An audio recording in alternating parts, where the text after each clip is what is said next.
মুহূর্তে আমার নাটোর এই আমার নির্বাচনী এলাকা তেলকুটি মদনহাট গ্রামের 5 বছরের মেয়ে ফাতেমা, তাকে শরীফুল নামে এক সন্ত্রাসী দুর্বৃত্তকারী ক্রিমিনাল দুঃখজনক গত কয়েকদিন আগে ঢাকায় এই ধরনের ঘটনাকে কেন্দ্র করে যেখানে সারা দেশে একটা ঝড় বয়ে যাচ্ছে।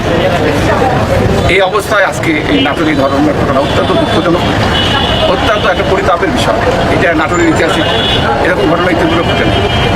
আমি নাটোরের এখানে জেলা প্রশাসক আশপাশ সাইন এবং আমাদের সুরজুল হক সাহেব আছেন, আমি তাদেরকে ধন্যবাদ জানাই, কৃতজ্ঞতা জানাই যে এই অভিযুক্ত মানে যে আক্রান্ত হয়েছে ফাতেমা, তার পরিবার এত নিরীহ গরিব, তারা অভিযোগ করার সাহস বা ক্ষমতা তাদের নাই। এটা সোশ্যাল মিডিয়ার মাধ্যমে আমাদের নাটোরের সুযোগ্য ওসি জেলা পুলিশ সুপার ওনারা নিজেরাই গত পরশু রাতের ঘটনা ঘটলেও গতকালকে ক্রিমিনাল যে ওর নাম হচ্ছে শরীফুল এবং 42 বছর বয়স, ইতিপূর্বে এরকম আরও দুই একটা ঘটনার সঙ্গে সে জড়িত ছিল, তাকে গ্রেপ্তার করে। এবং আমি এই বাচ্চাকে দেখলাম, তার মায়ের তার নানির আহাজারি কান্না, এটা দুঃখজনক। আমি নাটোরের জেলা প্রশাসক এবং পুলিশ সুপার সহ আমার সাংবাদিক ভাই বোনেরা আমি এই ঘটনার সঙ্গে যারা জড়িত, আমরা চাই আমাদের প্রধানমন্ত্রী তারেক রহমান সাহেবও উনি ইতিপূর্বে পদক্ষেপ নিয়েছেন। আপনারা জানেন যে ঢাকায় এই ধরনের একটা ঘটনাকে কেন্দ্র করে একটা উত্তেজনক পরিস্থিতি হয়েছিল। রমিসা নামে একটা মেয়ের রামিসা, তার বিরুদ্ধে উনি পদক্ষেপ নিয়েছে এবং তার দ্রুত আইনের মাধ্যমে তাদের বিচার নিশ্চিত করার পদক্ষেপ নিয়েছে। আমি আজকে নাটোরের মানুষকে আশ্বস্ত করছি, দেশের মানুষকে, আমার প্রশাসনের কর্মকর্তার সঙ্গে নিয়ে, যে এই ঘটনার সাথে যারা জড়িত যত শক্তিশালী হোক না কেন, ক্রিমিনাল ইজ ক্রিমিনাল, ক্রিমিনালের সাথে কোনো আপোষ নাই।